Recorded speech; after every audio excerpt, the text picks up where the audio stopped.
Are you doing it first? I almost said I'm Whitney. I'm Amy. And I'm Whitney, and this is Midlife. But you're anything but mid.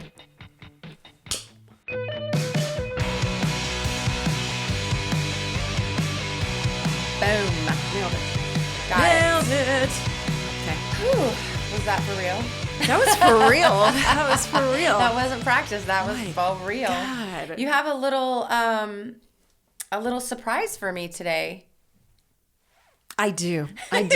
As we talked about in episode 11, hydrogen water, this is molecular hydrogen tablets that we spoke about from Dr. Great. Daniel Amen, Brain MD brand. And I ordered them, and this is your box. I have a box downstairs, so Okay, I bought great. you this box. Thank you. So I have 2 cups of filtered water for us, and we're going to try these and drink them right away. Yes. Well, wait. Well, we have to read the instructions. Oh, okay. Okay. Because sometimes you have to let it dissolve. Okay.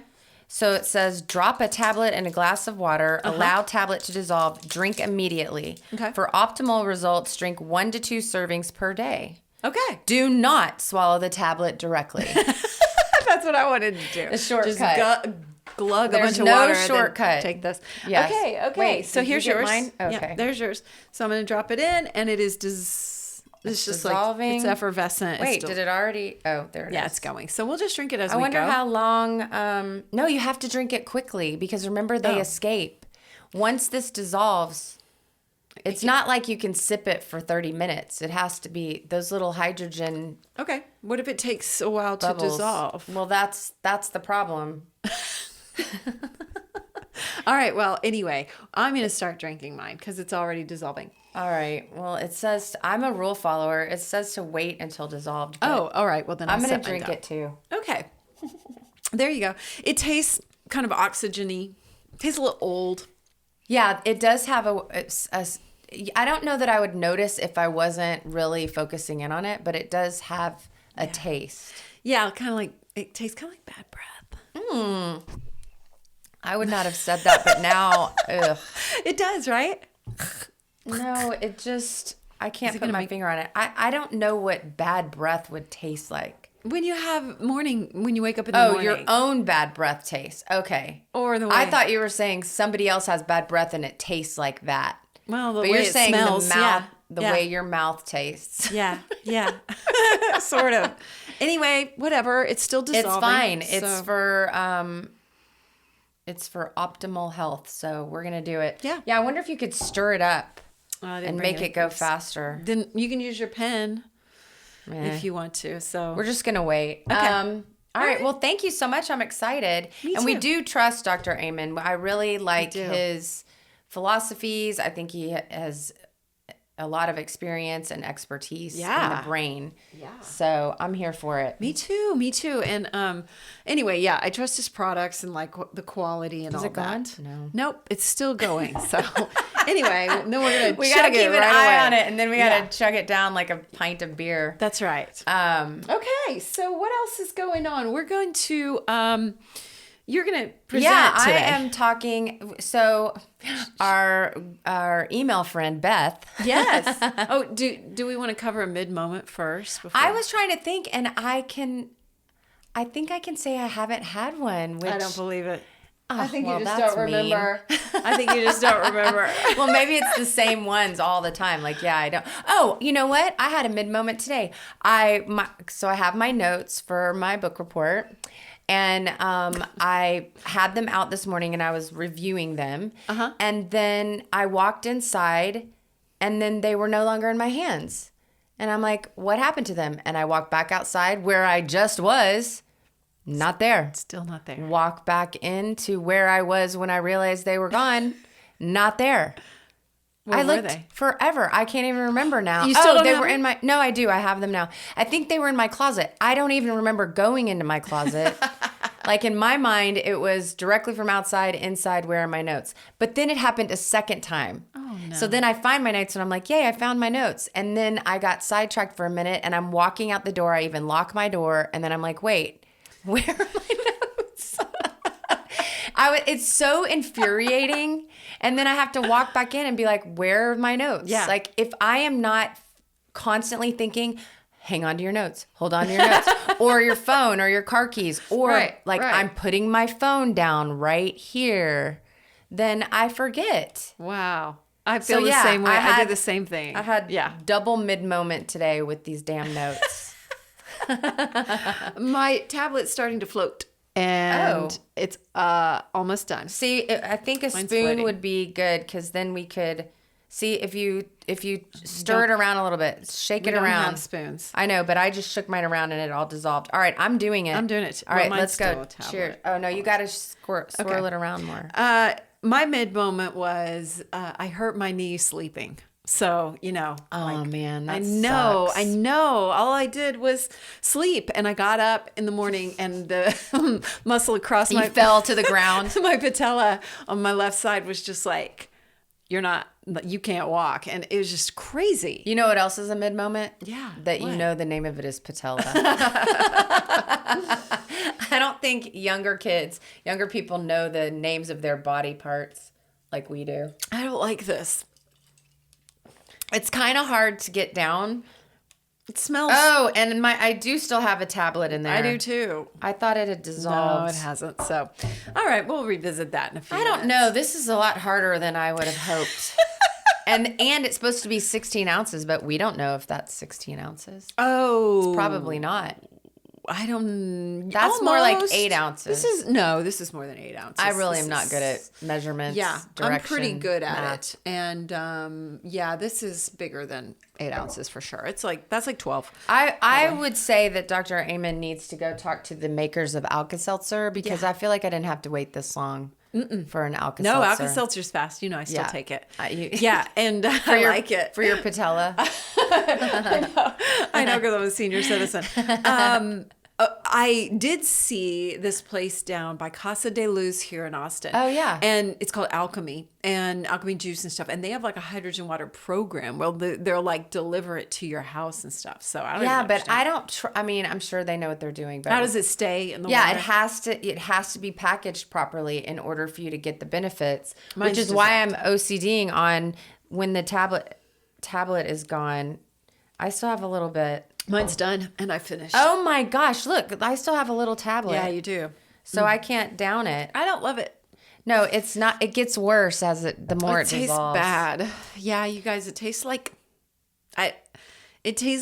old paper or something. Yeah, it's not good. So anyway, we tried it, so you don't have to. And look, do we recommend it? I don't know. The benefits can be really great, but I don't think that I can dedicate twice a day to drinking bad breath. Old paper. Or old paper. Nope. I don't know. I don't know either. Maybe you get used to it. Blech. Is mine dissolved? Yeah, I think it is. Chug it. Chug it. Oh, Chug. wait. No, I think there's a little bit. Oh, See? come on. You can just drink that. It's dissolving as you... Now stop and swirl it around. Oh, wait. No, you got it. Yeah. Oh, my gosh. I know. It's... and I have chugged a lot of nasty things. Me too. But I don't think I can get behind that. I can't. Look, you do what you want. Ugh. You can try it. We'll have a lot. We've got a lot of hydrogen tablets here if somebody wants. Yeah, and if you want to try one, write to us. And if you've tried it and you like it, or you have a better brand or something, let us know. Yeah, it might be worth getting one that's already bottled. Yes. And see if that makes a difference. I guess. Anything but midpodcast@gmail.com. So please right. let us know. Okay, people. And now it's time. It's time to discuss the imposter syndrome. Cool. Which, our good friend Beth, who emailed us one time, and now she's our best friend, had asked us to cover imposter syndrome, because I do think it gets worse as you get older. Oh, I think I don't. No. Oh, really? We'll see. Well, okay. You can't. I see what you're saying already. If you're older and you want to try something new, or like I will get it sometimes, like, and you're so good about this, Amy, with your clothing and your style, and you say it on your own, socials all the time. Like, wear what you want. Age doesn't matter. Like, if you look good and feel good, go for it. But there are moments when I'll be like, I look good, I feel good. And then I'll walk outside and I'm like, I'm a total poser. Like, what am I doing? And you have to get out of that mindset. So I do think... Yeah. always clothing related for you? No, it's anything I try. It's anything new that I try. But it's very interesting. So when I was doing the research on this, because everybody knows the term imposter syndrome, Yes. you know, and basically what it means is what you believe that you are not as competent or as good as people are perceiving you to be. So you know, you're at work and everyone's like, you're killing it. And on the inside, you're like, I'm faking it. I have no fucking idea what I'm doing. Yeah. And it can happen in work. It can happen in your own home and with style, you know, your style with when you try something new.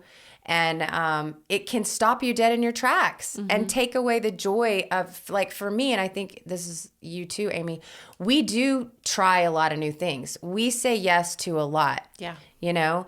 And but that doesn't mean our brains aren't telling us not to do it. We just kind of step in with both feet and go, if I drowned, I'll find a life preserver. Well, you know? I think we both will laugh and not take ourselves too seriously. And Right. that is like a key for me. Yes, definitely. And I also think, sadly, tragedy or trauma kind of, at least for me, makes me go, you know what? Who the hell cares? Like, Seriously. I've been through the worst.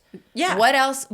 If I can handle this, if I fail at it, who cares? That's the part about getting older that I think helps with it. Like, you just sort of go like, it's not as big of a deal in the big picture of life as I used to think, you know. That's why it surprised me when you said it gets worse as you get older. But I think that's the part where you're like, oh, I should have it all figured out. I should know what I'm doing, you know, when really nobody does. There's actually something called the Dunning-Kruger flip. And it talks about the irony that actually the high achievers, the people who actually do very well, are the ones that suffer from imposter syndrome the most. And it's because you've graduated from being unconsciously incompetent to consciously incompetent. It's almost like the more you know you don't know. Right. Does that make sense? So you're more of an imposter. Yeah, because it totally does. So it's actually a good thing if you're feeling that imposter syndrome. It actually means that you're so aware that there's more to learn that you start to worry that you don't know enough or you're not doing enough. Does that make sense? Oh, so you better be worried if you're not feeling it. Yeah, if you're not feeling it, you're actually You don't not know a high shit. achiever. Loser.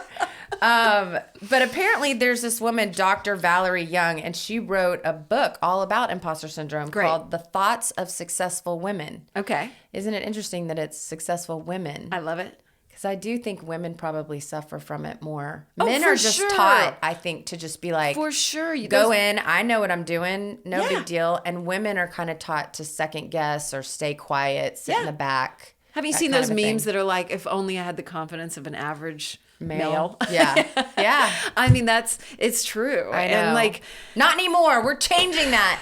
tell me about On the this thoughts. anything but mid. Tell me about the thoughts of successful women. Okay, well, what I'm going to tell you is that she came up with 5 archetypes. Cool. For the imposter syndrome. I'm And- loving this, by the way. Yes. And so I'm going to tell you the names of the archetypes, but before I tell you what they are, and you'll kind of figure it out from their names, we're going to take a little quiz. I know you love quizzes. Yes, I love quizzes. Okay. All right. So the 5 archetypes are the perfectionist, the expert, the natural genius, the soloist, and the superhuman. Oof. Okay. Okay. So if you're listening, follow along. Maybe like a grab a pen and paper. Cosmo quiz. And you can't. Do I need to love do the a pen and Cosmo. paper? If you want, yeah, you can just tally if you want, or I think you'll be able to figure it out on your own. But anyway, all right. Here is the beginning of the self-assessment quiz for imposter syndrome. Which archetype are you? Okay. You're gonna listen to the statements that I read out loud, and you can keep a tally of how many times you say yes to them. Okay. So this is Group A. Do you feel like a failure if you get a 95% instead of 100%? Do you have a hard time delegating because you're afraid it won't be done right? So a no is just 0, and then a Yeah, yes if is like yes 1. is a tally. Yeah. Tally. Okay. Yeah. Number 3, when you finish a project, do you spend more time thinking about the one mistake you made rather than the overall success? So that's Can I put like a half point? Sure. There are no are no rules to this quiz. Okay. You can do a half point. Okay. All right. Group B. Do you shy away from applying for jobs unless you meet every single preferred qualification? Nah. Are you constantly signed up for new certifications because you feel you don't know enough? No, I don't have any. Okay. Do you feel like a fraud if someone asks you a question and you have to say, I don't know? Okay. All right. Now we're on to Group C. Did things come easily to you as a kid and now you feel stupid when something takes effort?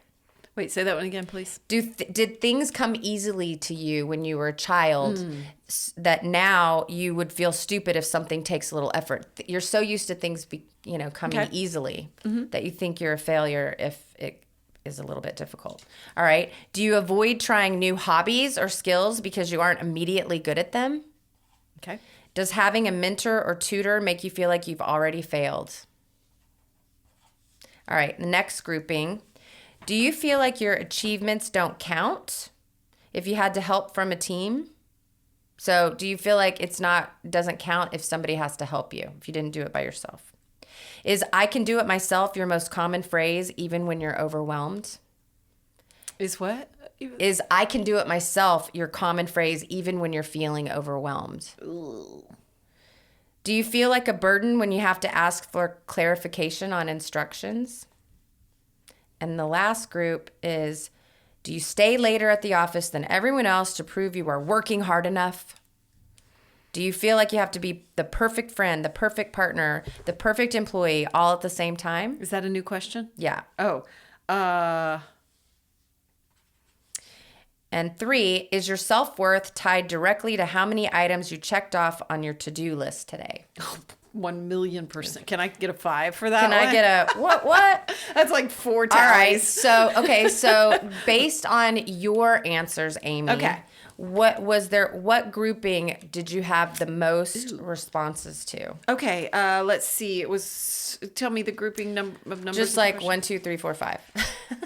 It's every 3 questions. Every 3 questions. Yes. Okay. So there's 3, then 3, then 3. I had the most either group. Let's see, 1, 2, 3, 4. Group 4 or 5. Okay. So and then also group 1 I did. But what are so they all the same? Like which one had the highest? Probably group 3. Okay, group 3. The did things come easily to you as a kid and now you feel stupid? That one? Oh. No. Okay, I'm going to help you out. This is the last one. Mm-hmm. How many questions were there? There's 5. Or how many? There's 15. Okay. So this is group 5, this is group 4, group 3, group 2, group 1. Okay. So it looks like this one is 4. Okay. So group 4 is the soloist. So do you feel like your achievements don't count if you had help from a team?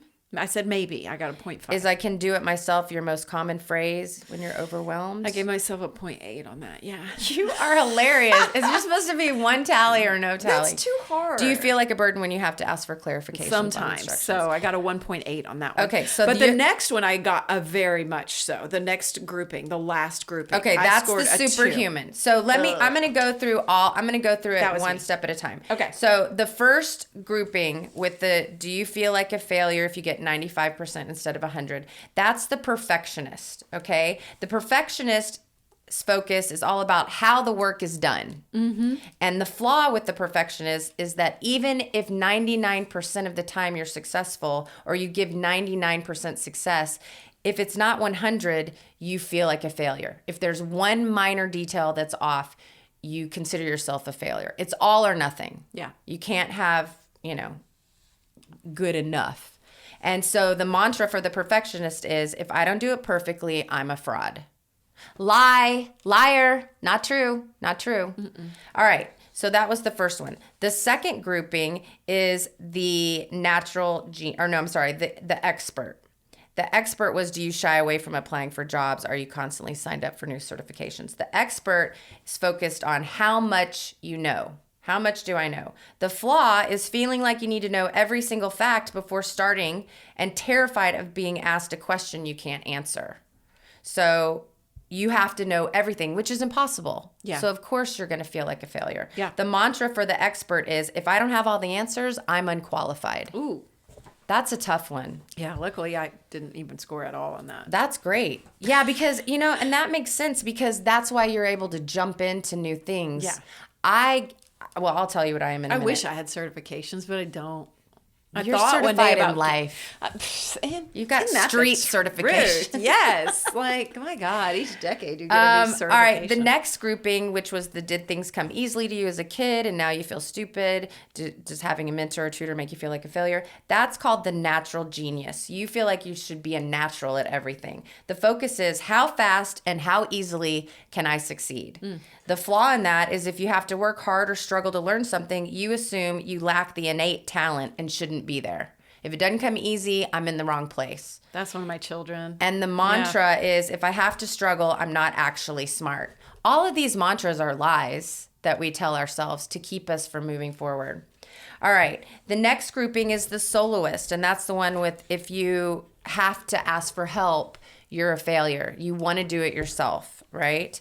And the mantra for the soloist is, hold on.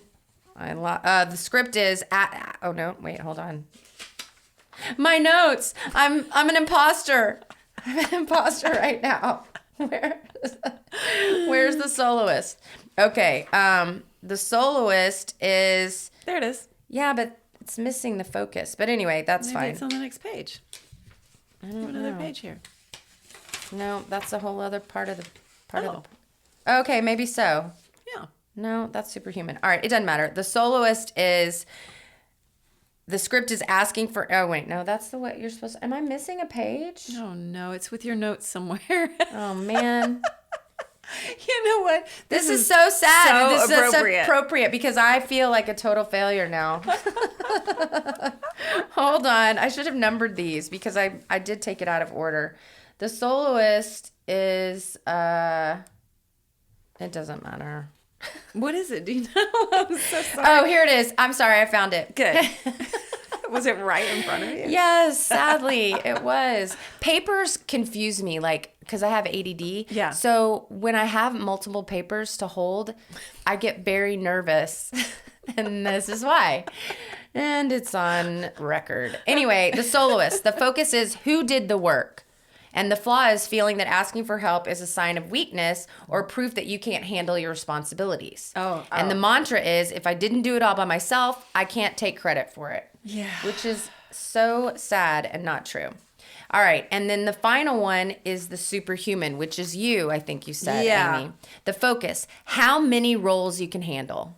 The flaw, pushing yourself to excel as the best employee, the best parent, the best friend, and partner simultaneously to cover up feelings of inadequacy. And the mantra is, if I drop even one ball, I'm a failure in every category. Yeah. Wow. Yeah. I mean, that's really hits sad. in some different ways. Some different ones do. Soloist, superhuman. Yeah. I am also superhuman. That is also where I feel I have to do everything and I have to do it perfectly. Mm-hmm. And I have to do it by myself. So I'm a hybrid of all of them, which I think most imposter syndrome people are probably a little bit of a hybrid, but you lean towards one more than the others. And superhuman is mine as well. And we're both codependent in recovery. Yeah. What? So no.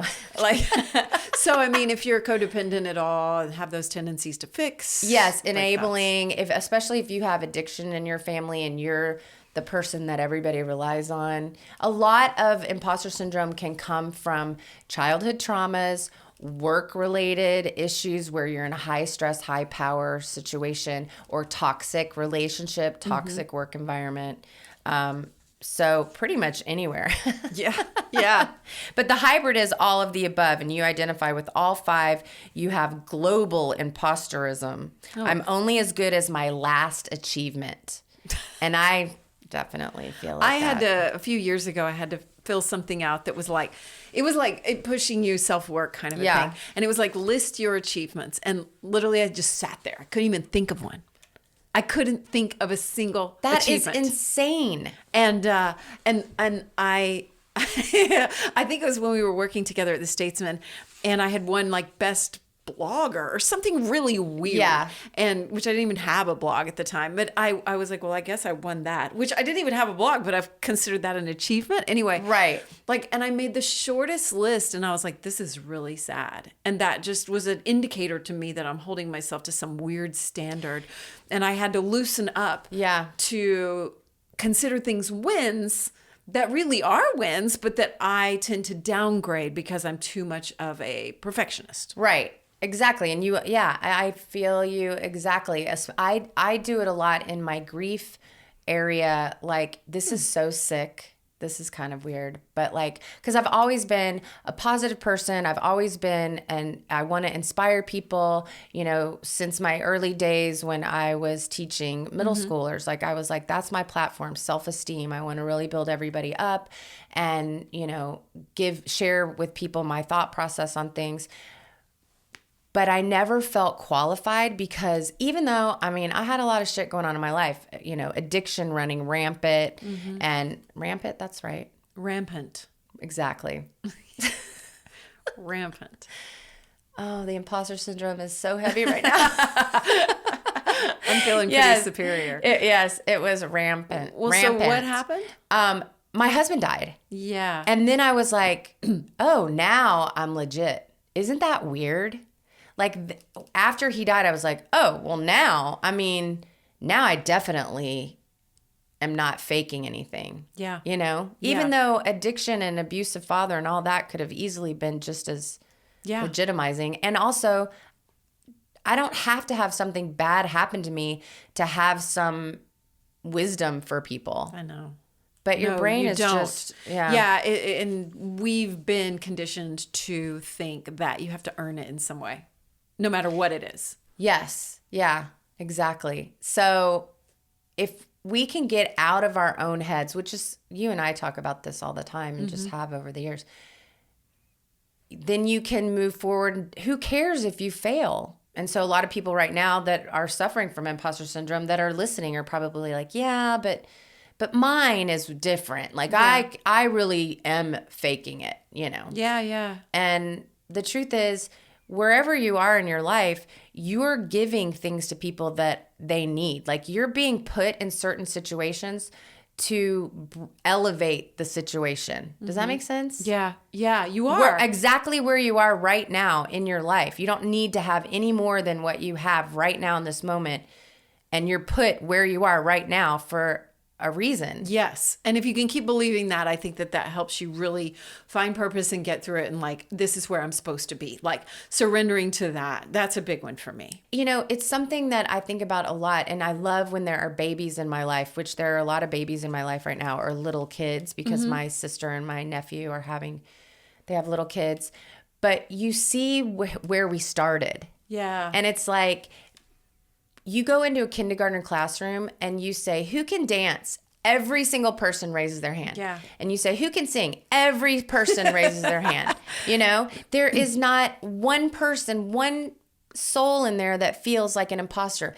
They truly embrace, I can do that. Yes. I love that. All right, example. Show us. And they get out there and do their moves or sing their song. And it's a radiance coming out of them. And that's where we come from. That's how we started. And then we start to be aware of how we think other people are perceiving us. And the world starts showing us some failure.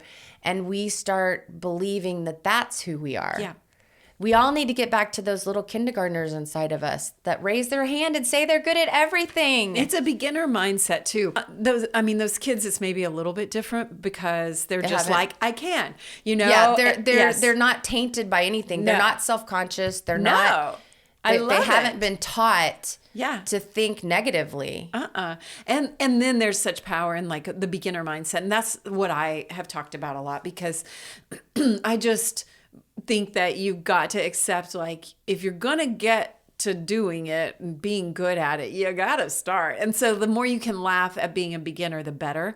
And then that's just fine. Like, then you just accept it in a whole different way. You're like, and it's a beautiful thing. Like when you see an older person, like a senior citizen learning their guitar or something. You're like, oh my God, I love that. That's so badass. They're doing that at 75 years old. Right. You know, and like they just jump in and do it. And that's a key to youthfulness. And not being so hard on yourself, right? Then that rigidity shows on your face. Well, they do say there is scientific studies that say learning something new does create new pathways in your brain. It creates or gives more elasticity to the brain or something like it or plasticity or what's the word? Elasticity. Okay. Yeah. But is there a plasticity? Neuroplasticity. Okay, good. I'm not totally crazy. No, you're right. You're right. Yeah, it makes a difference. But it's the fear of stepping in, the fear of failure, the fear of not being perfect, the fear of not knowing everything. It keeps you from just what's the worst that can happen? I know. And my Gigi's dad, my ex-husband,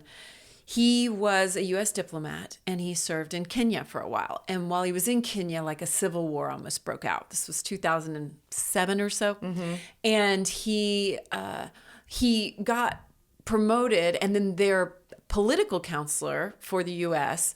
that was serving at the embassy there in Kenya in Nairobi dropped out or had to go somewhere else, right? So they didn't have a political counselor. So he was like doing some other job that was like an assistant political counselor. And then he became the acting political counselor because they didn't have anybody else. Right. So he has to start negotiating peace in Kenya with Kofi Annan and Condoleezza Rice, right? Oh my God. And I was like, how in the ever living hell did you do that? That would make me like, talk about having imposter syndrome. And he was like, you know what? I just decided that in that moment, I was the best person for the job. Right. And I was like, oh, that's a pretty good mindset shift. Yes. And so sometimes I think even if you are thinking I'm not qualified or something, you still are the best person for the job right then in that moment. And maybe a new political counselor was going to come in, who knows, right? But he had to do what he had to do in that moment and just accept like, okay, here I am because I'm the best person for this right now. Right. And that's pretty hard. That can be a real stretch if you're in imposter mode, like I am not qualified, but there's something in there. Yes, you have to take the feeling out of it and just focus on the facts. Like if you're like I have a friend who is, went from government work into the private sector, and it's a very different world, and she feels less than, but she has 30 years of experience in her government employment that is what they hired her for in this group, but she's now trying to be what everyone else is in the group.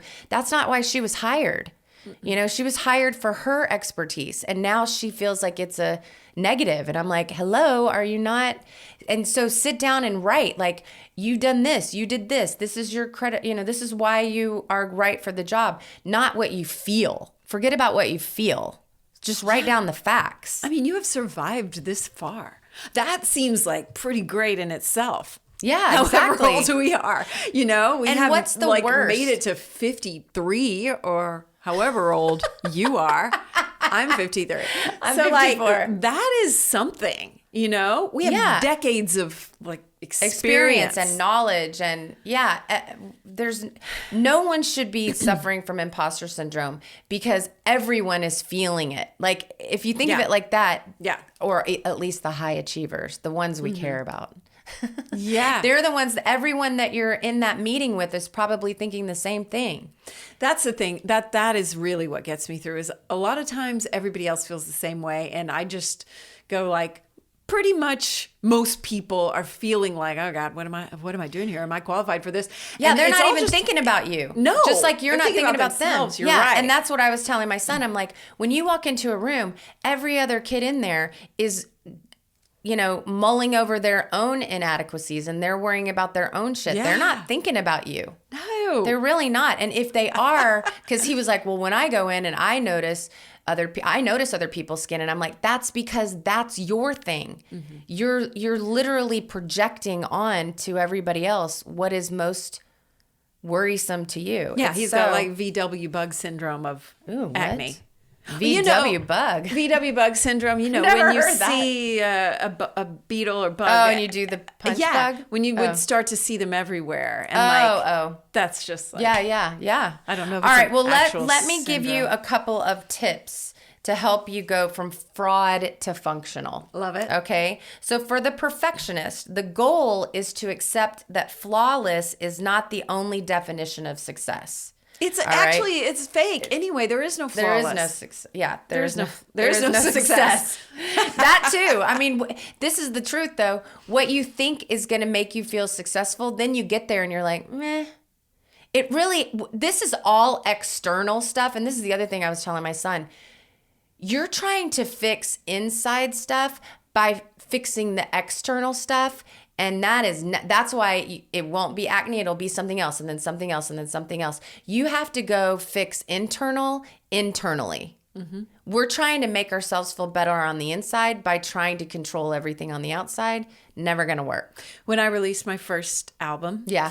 It was an EP, and I had these high hopes. I was like, "Oh, it's gonna be a hit. It's gonna be on the radio." Yeah, right? It was not.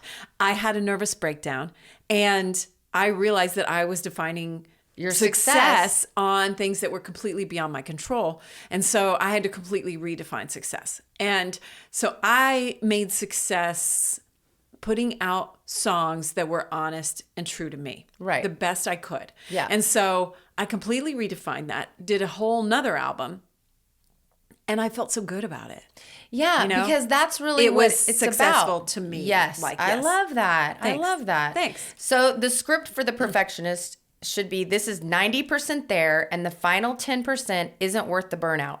It's not. I'm choosing to ship this as is because my time is more valuable. The mantra for you, perfectionist, is... Wait, let me guess. Done is better than perfect? How the fuck did you know that? Because I live by that. Done is better than perfect. And you know what? My sweet, sweet other child, Sydney, we both have daughters named Sydney. She was frozen trying to be perfect in college to the point where she wouldn't turn in her work. Oh! And then she failed. So her fear of failure, because it wasn't perfect, actually created her failure. And I'm like, hello, you're frozen. Like what you feared the most is happening. Mm-hmm. So just turn it in. Yeah. Just turn it in. All right. Wow. All right. Number 2, for the expert, the goal is to realize that competence means knowing how to find the answer, not having it memorized. Okay. Competence means knowing how to find the answer, not having it memorized. I love that. It's okay to say, I don't know. Let me go find out. Mm-hmm. So the mantra is, I'm a learner, not a library. Ooh, yeah. I'm a learner, not a library. Yeah. All right. The natural genius. The goal is to reframe struggle as growth rather than stupidity. Yeah. Okay. Reframe the struggle as growth rather than stupidity. Oh my God. So I just saw this clip online the other day, and it was Twiggy, and she was 17. Oh, wow. She was 17 years old, and she's being interviewed. This is so gross, y'all.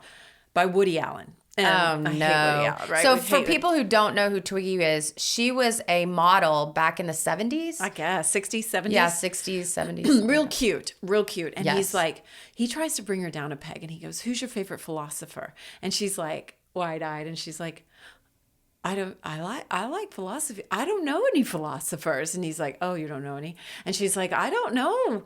I don't have one. I don't know who it would be. I don't know one. And then she goes, who's yours?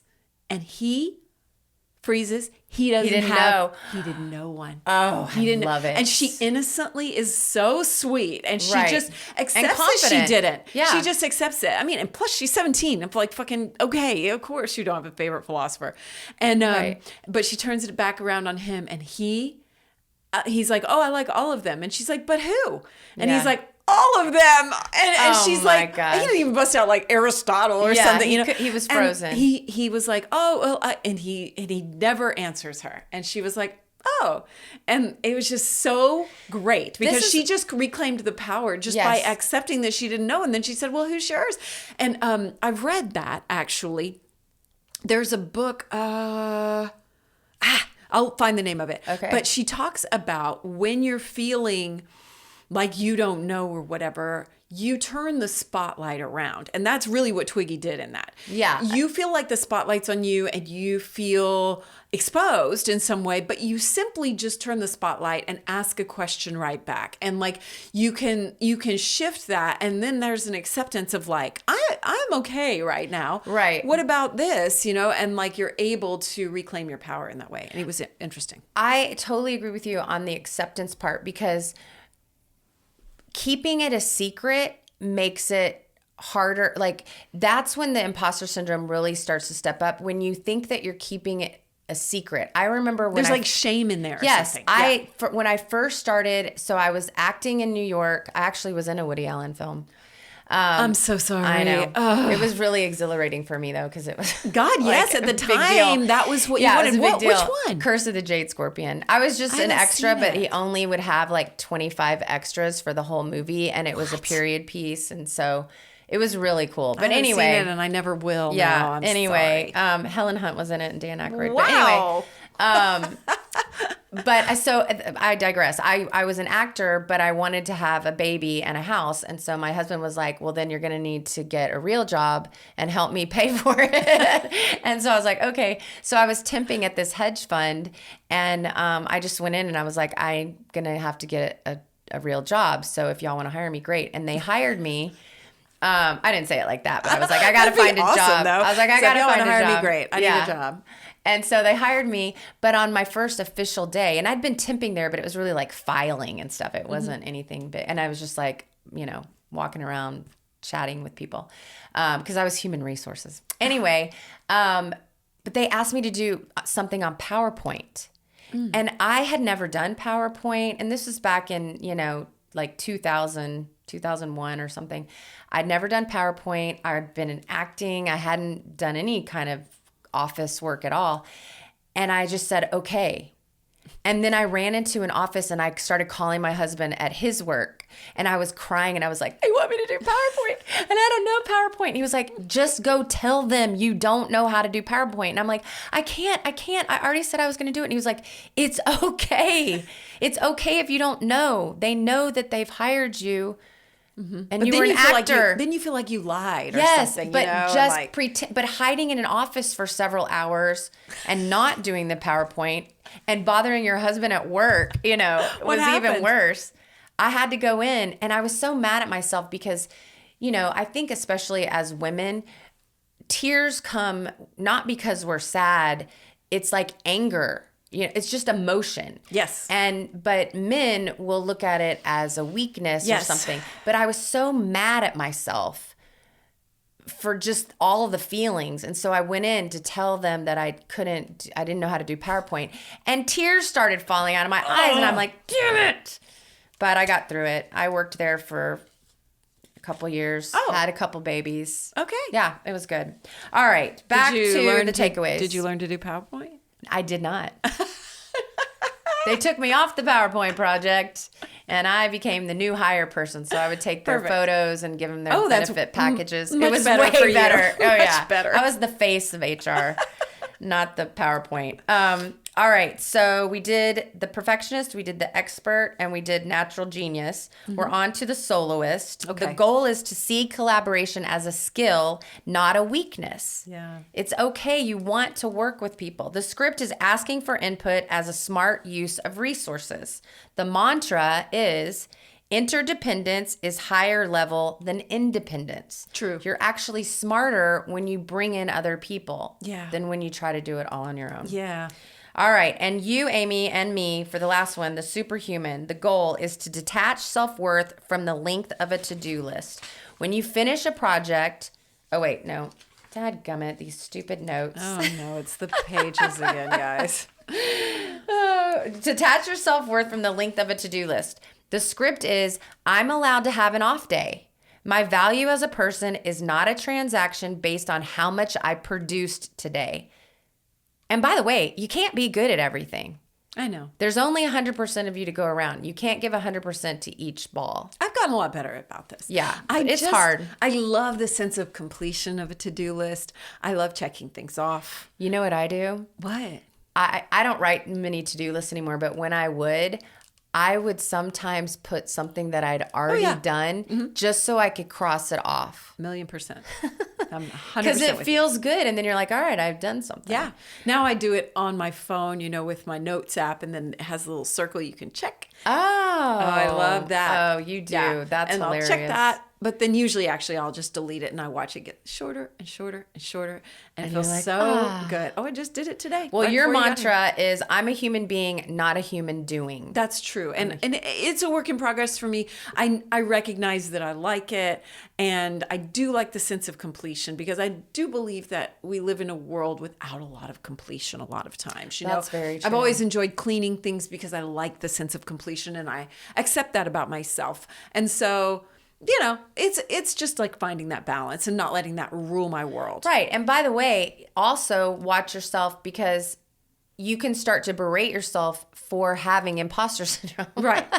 It's okay. We're all trying to do the best we can. Yeah. And I don't let my to-do list. I think I used to do this to where I felt like a failure if I didn't complete it all. Or I felt like I had lied to myself. Yeah. I felt like, I said I was going to do this and I didn't follow through. And so there was like that. Yeah. Like, that's not even about like a failure. It's just about letting yourself down or something, or I lied to myself. And I don't do that anymore. I'm like, I didn't get to it today. And then I move it to tomorrow's list, which is a little bit below. And then I start a new checklist, and then I'm like, I can do that tomorrow. And so, no, I'm okay with it. But I think you hit it on the head with not letting people down. I think that is really at the core of the imposter syndrome. Yeah. You don't want to let anyone down. Yeah.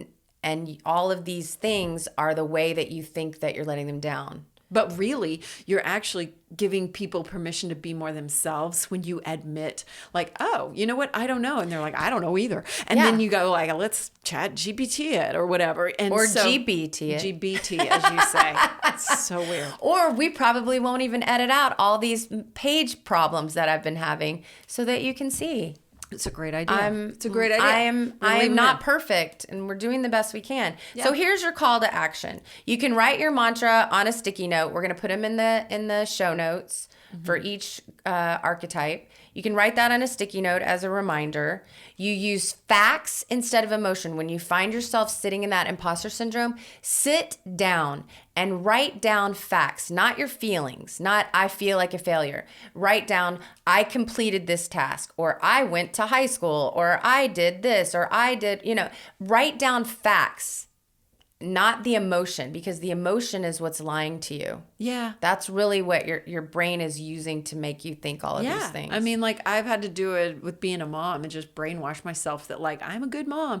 And, just the fact that I kept my children alive, I really consider that a win. Exactly. And I think a lot of times for solo parents, either, widowers or divorced parents, where you really are kind of the only parent. Now, I know there are a lot of divorce situations where both sides are together and working together, but there's also, some issues with that. Sure. And you feel like you're the only one, and you're not going to be perfect. Nobody's perfect. No. We just have to do the best that we can. Nope. With what we've been given. Mm-hmm. All right. And the last thing, and this is something that Dr. Valerie Young said, confidence is actually overrated. And that whole kind of, I like this. You have to, just like what you said earlier, you have to start. Yeah. Right? Or like, I remember in creative writing class, they're like, just write. Don't worry about what you're saying or punctuation or anything. Get rid of the blank page, because the blank page is what's freezing you, right? So don't wait for confidence before you start. You don't need to feel ready to start. You start, and then you start to feel ready. Oh, it's so true. So you just have to be brave enough to jump in. Yeah, Justin is starting a new YouTube channel. And I was like, he started to get ahead of himself and just be like, well, I'll need this and this certain gear and this. And I was like, oh my God, you have a good phone. Just film. Just and start. Talk. Yes. I was like, don't start getting too wrapped up in all these things. Like, people who want to start a podcast, I tell them that. They're like, what do I do? And I'm like, they'll get way out of themselves. Like, I don't what have do I need this, for editing, this. And I'm like, oh my God, do you have anything recorded? And like, I had a woman say that once to me about writing a book, and she was like asking me some questions, and she was like, well, who'd you use for publishing? And I said, do you literally even have an outline, a direction. Like I was like, you're cart before the horsing this all day long. And so that's part of like, we can get ahead of ourselves and just make it way too big when it's really just about the blank page. Like just take that away. Just start writing, start moving forward. Don't worry. The confidence is overrated. That's that. So many people I need to feel ready before I do something. Right. No, the movement of moving forward starts to make you feel ready. Yes. I have a book that's one of my favorites that I always recommend, and it's called The War of Art. Have you read it? Oh, yeah. I bought it. I don't think I ever read it. It's an easy read. It's like, a chapter is like a page. But isn't it like a workbook too or something? I think there might be a workbook, but no. I got that one year and then I didn't. It's excellent. It's excellent. Yeah. It's just what you're talking about. It's about not waiting to be ready. And he's basically like, you don't wait for inspiration to strike. Just show up at 10 a.m. every day and start doing the stuff. And then you make an appointment with inspiration basically. And you show up, you do it every day. Some days it's good. Some days it sucks. Doesn't matter. You're still there. And I'm like, that's what you have to do. And that's the only way you're going to gain ground. Cause I was like, I want to be the #1 podcast in the world. And if I never actually make a podcast, it's never going to happen. Well, that's the thing. Yeah. I mean, I want to write a book, and then forever I was like, but I don't know what I'd write about. And then you got all in your head about that, and then you never actually start.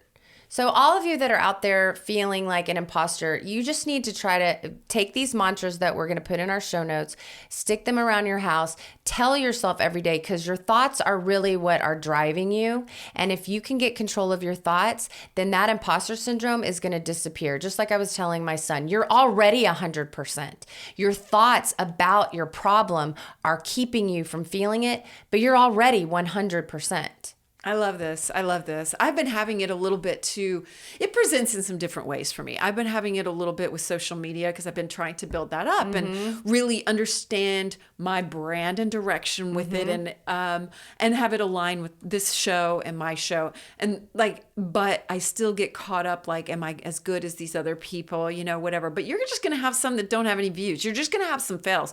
But you got to keep putting it out there. We're never going to get to Diary of a CEO level or Mel Robbins or whoever, or a cat dog. I like her. I am cat dog. She's real cute. And I'm like, but if I don't put anything out, I'm never going to get there. Consistency is almost like paying more important than confidence, honestly. A million times over. A million times over. In fact, we're going to record one and I'm going to talk about consistency. Oh, so, great. What a perfect segue. So anyway, we all go through this. It's perfectly normal. And it's just about how you're going to deal with it. Yeah. And getting better at that. Your thoughts are what are creating your reality. So if you can, and that's the only thing we have control over a lot of the time. Those external things, me, not knowing PowerPoint. I mean, okay, I could have learned PowerPoint, but my thought about me not knowing PowerPoint was keeping me hidden in that room crying. Yeah. But it sure worked out for the best because you ended up in a position that was way better suited than creating PowerPoint. It was the best. I was the HR department, like the face of it, where I'm supposed to be like keeping people from, flirting and stuff. And I was out there like, hey. Oh, I'm sure you were like, it was so fun. 28 or 30 and you're like, my gosh. Party and Sex in the City era. It was so fun. Oh my gosh. Well, thank you for sharing all that. That's really cool. This was a really good one. Yeah. Thanks, Beth.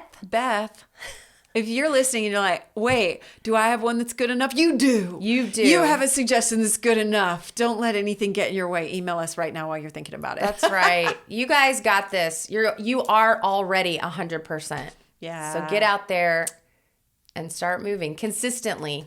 Yeah. Email us, follow the show, share it with your friends, talk about it, all those things. Yeah. Anything else follow us on Instagram. And if you want to watch the video, we're up on YouTube. If you want to actually watch me lose my place in my papers and drink our hydrogen water on YouTube. You sure can. Yeah. Thank you Thanks, so guys. much. And, ultimately, we do what we want.